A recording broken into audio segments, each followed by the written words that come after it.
ఒక పల్లెటూరులో గిరీశం అనే కుర్రాడున్నాడు. అతనికి తల్లిదండ్రులు లేరు. మేనమామ వాళ్ళు ఉన్నారులే కానీ ప్రస్తుతానికి ఆ పిల్లాడికి తోడుగా వాళ్ళ బామ్ముండేది. అయితే ఆ పిల్లాడు పట్నంలో ఉద్యోగం సంపాదించుకున్నాడు. వాళ్ళిక ఉద్యోగంలో చేరమనేసరికి బట్టలు అవి సర్దుకోవడానికి ఇంటికి వచ్చాడు. వాళ్ళ బామ్మతోటి ఇలా అంటున్నాడు. అవ్వా, నాకు పట్నంలో ఉద్యోగం వచ్చింది. బట్టలు అవి సర్దుకోవడానికి వచ్చాను. నేను వెళ్ళి ఇల్లు వాకిలి అవన్నీ చూసుకున్న తర్వాత 2 రోజుల తర్వాత నీకు కబురు చేస్తాను. అప్పుడు నువ్వు కూడా వద్దు గానీ ఈ 2 రోజులు నేను ఎక్కడో అక్కడ తింటానులే అని అన్నాడు. అప్పుడు ఆ బామ్మ, ఆదిలక్ష్మి పెళ్ళి కదరా, నువ్వెళ్ళవు అని అడిగింది. అప్పుడు ఆ గిరీశానికి గుర్తొచ్చింది. ఆదిలక్ష్మి తన మేనమామ కూతురు. ఇక ఆ పిల్లాడి తల్లిదండ్రులు ఉన్నప్పుడు మేనమామ ఇంట్లో ఎప్పుడో చిన్నప్పుడు ఇద్దరూ కలిసి బాగా ఆడుకునేవారు. అయ్యో, ఆదిలక్ష్మి పెళ్ళికి వెళ్ళకపోతే ఎలా అని అనుకున్నాడు. ఇక వాళ్ళ బామ్మ, ఈ పూట పడుకోరా, రేపు మధ్యాహ్నం కదా పెళ్ళి, తెల్లవారుజామునే లేచి వెళ్దూలే గాని అని అన్నది. అబ్బే, తెల్లవారుజామున లేచి వెళ్తే ఎలాగే, నేను వెళ్ళేసరికి పెళ్ళి మొదలవుతుంది. ఇక నేను పెళ్లి పనులు ఏం చేస్తాను? ఇప్పుడే ఒక ముద్ద అన్నం తిని కాలు జాడిస్తే సరే, వెళ్ళేసరికి తెల్లవారుతుంది. ఇక నేను పెళ్లి పనులను జొరబడొచ్చు అని అన్నాడు. అరే, ఈ రాత్రి సమయంలో వెళ్తే ఎలాగా, అసలే ఆ దారి మంచిది కాదు, పిశాచాలు అవి తిరుగుతూ ఉంటాయి అని అంది. ఉంటే అవి నన్నేం చేస్తాయి, నేను ఇప్పుడు వెళ్ళాల్సిందే అని అన్నాడు. ఇక సరే అని భామ అవో ఇవో 2 సంచీలు మూట కట్టింది. ఒక ముద్ద అన్నం పెట్టింది. ఇక గిరీశం అన్నం తిని ఆ సంచీలు భుజానికి వేసుకొని, ఎలాగో నాకు ఉద్యోగం కూడా కుదిరింది కదా, మామయ్యకి చెప్తే సంతోషిస్తాడు అని అనుకుంటూ పెళ్ళికి బయలుదేరాడు. వెళ్తే ఏవైంది, అతనికి దారిలో 2 పిశాచాలు తారసపడ్డాయి. ఆ 2 పిశాచులు అతను పట్టుకున్నాయి. లోపల అతను వణికిపోతున్నాడు కానీ బయటికి మాత్రం గంభీరంగా ఉన్నాడు. ఏమిటి నువ్వు ఈ సమయంలో ఎక్కడికి వెళ్తున్నావు మా దారిలో నుంచి అని ఆ పిశాచులు అతన్ని అడిగాయి. అయితే అతను నేను పెళ్ళికి వెళ్తున్నా అని చెప్పాడు. అయితే అప్పుడు ఆ పిశాచులు, అయితే మేము కూడా పెళ్ళికొస్తాం, మమ్మల్ని కూడా తీసుకెళ్ళు తీసుకెళ్ళు అని అనడం మొదలుపెట్టాయి. అనేసరికి వీడు ఒప్పుకోలా. పిశాచుల్ని పెళ్ళికి తీసుకెళ్తే ఎట్లా, మిమ్మల్ని తీసుకెళ్తే మా మాయ ఊరుకుంటాడా అని అన్నాడు. ఒకవేళ నువ్వు మమ్మల్ని వెంబడబెట్టుకొని పెళ్ళికి తీసుకొని పోతే నిన్ను ఇక్కడే చెట్టు కట్టేస్తాం, నిన్ను కూడా పెళ్ళికి వెళ్ళనివ్వం అని అన్నాయి.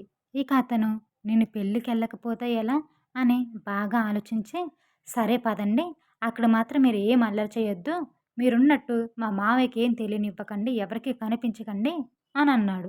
ఇక సరేనని వాటితో కలిసి నడవడం మొదలుపెట్టాడు. వీడికి లోపల భయమేస్తుంది. మా మావయ్యకి తెలిస్తే ఏమైనా ఉందా, అసలు నువ్వు రాత్రి ఎందుకు వచ్చావు, వీటిని ఎంబడబెట్టుకొని ఎందుకు వచ్చావు అని అంటాడో ఏమో అని ఆలోచించుకుంటూ నడుస్తూ ఉన్నారు. ఇక పెళ్లి మండపానికి చేరుకున్నారు.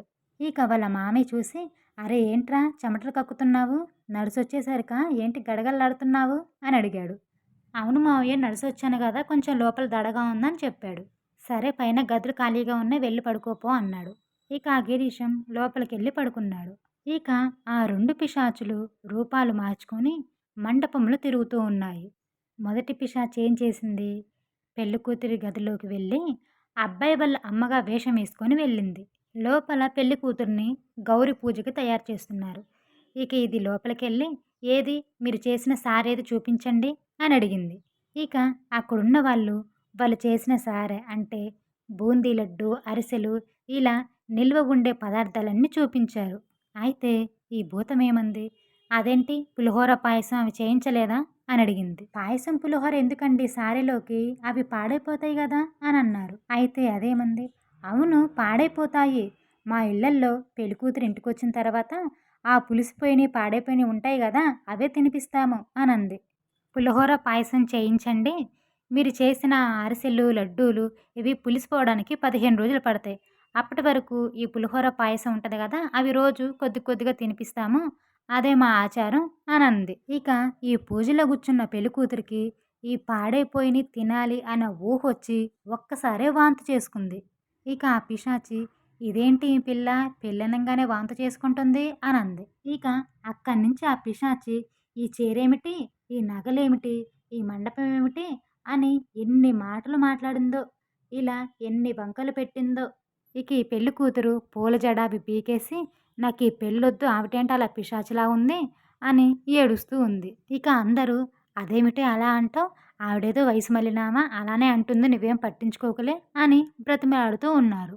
ఆ పిల్లిక లబోదిబోమని మొత్తుకుంటూ, ఏమిటేవిడా పాచిపోయిన పులిహోర పెడుతుందంట నాకు, ఆ లడ్డూలు అరిసెలు కూడా జనాలకి పంచకుండా అవి కూడా పాడైపోయిన తర్వాత నాకే పెట్టిద్దంట, పైగా ఆ నగేమిటంటుంది, ఆ చీర ఏమిటంటుంది, ఎంత వెటకారంగా మాట్లాడుతుందో, నేను ఈ పెళ్లి చేసుకోనే అమ్మా అని ఏడవడం మొదలుపెట్టింది.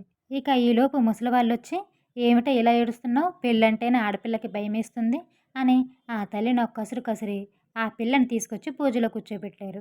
ఇక ఆ పెళ్లి కూతురు చేసేదేం లేక కళ్ళ నిండా నీళ్లు కార్చుకుంటూ పూజ చేసుకుంటూ కూర్చుంది.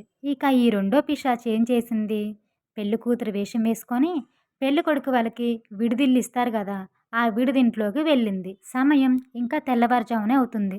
వీళ్ళకింక ఏం పనులు లేవు కాబట్టి అందరూ కింద పడుకున్నారు. పెళ్లి కొడుకేమో పైన మిద్దె మీద గదిలో పడుకున్నాడు. ఇక ఈ పెళ్లి కూతురు వేషంలో ఉన్న పిశాచి విసినికర్ర ఒకటి పుచ్చుకొని ఆ అబ్బాయి దగ్గరికి మెల్లగా నడుచుకుంటూ వెళ్ళింది. అక్కడ దోమలు కుడుతుంటే ఆ పెళ్లి కొడుకు దోమలను తోలుకుంటూ కూర్చున్నాడు. ఆ పెళ్లి కూతురును చూసి, ఇదేమిటి నువ్వెప్పుడొచ్చావు, ఇలా వచ్చావేంటి, ఎవరైనా చూస్తే ఏమనుకుంటారు, వెళ్ళిపో వెళ్ళిపో అని అన్నాడు.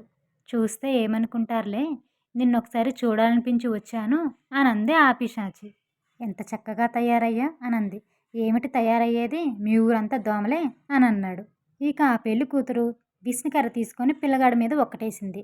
ఏమిటి కొట్టావంటే దోమలంటుంది. ఇక ఆ పిల్లాడి మీద దోమలు వాలినప్పుడల్లా ఆ విసినికర్ర తీసుకొని పెడి పెడిమని చితక్ కొట్టేసింది. అప్పుడు ఆ పిల్లాడు, ఏమిటి కొడుతున్నావేంటి, దోమలు వాలితే దాంతో ఇసురు కానీ కొట్టమాకు, ఇలా కొట్టామంటే నేను నిన్ను పెళ్లి చేసుకోను అని అంటాడు. అనేసరికల్లా ఆ పిల్ల, ఏమిటి 2 దెబ్బలకే ఇట్టా అంటావు, రేపొద్దున నీ వంట నచ్చకపోతే ఇంకా కొడతాను నిన్ను అని అంది. అనేసరికల్లా పెళ్ళికొడుకు నిర్ఘాంతపోయాడు. ఏమిటి నేను వండాలా అని అడిగాడు.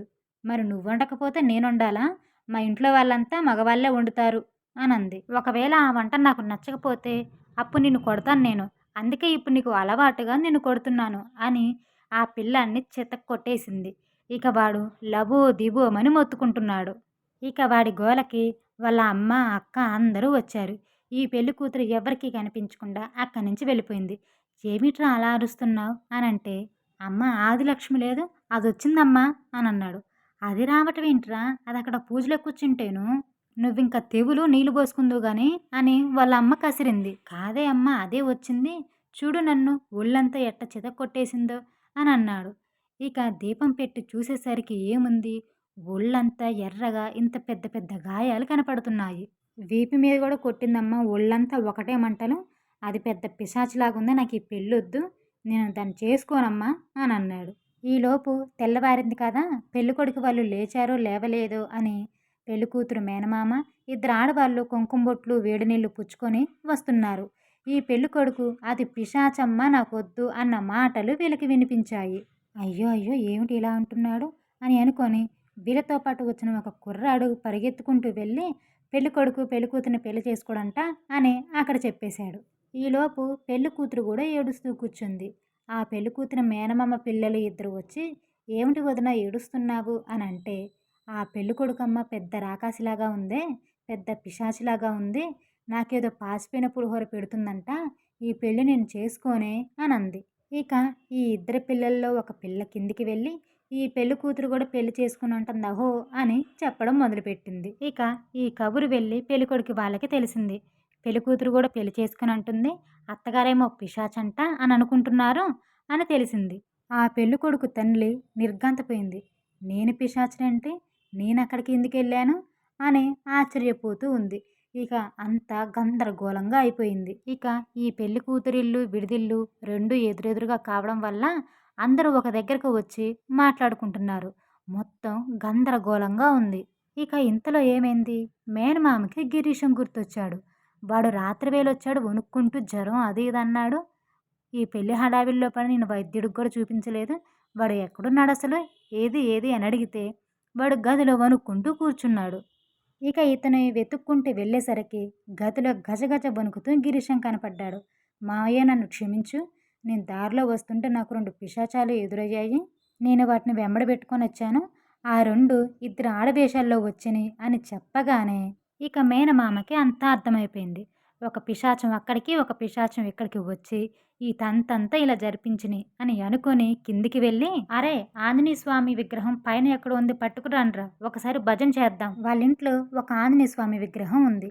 ఇక ఎప్పుడైతే ఆ ఆంజనేయ స్వామి విగ్రహాన్ని తీసుకొచ్చి భజన చేయడం మొదలుపెట్టారో, ఈ 2 పిశాచాలు చక్కగా పెద్ద మనుషుల్లాగా చీరలు కట్టుకొని తిరుగుతూ ఉన్నాయి. వాళ్ళ చుట్టాలని వీళ్ళనుకుంటున్నారు, వీళ్ళు చుట్టాలని వాళ్ళనుకుంటున్నారు.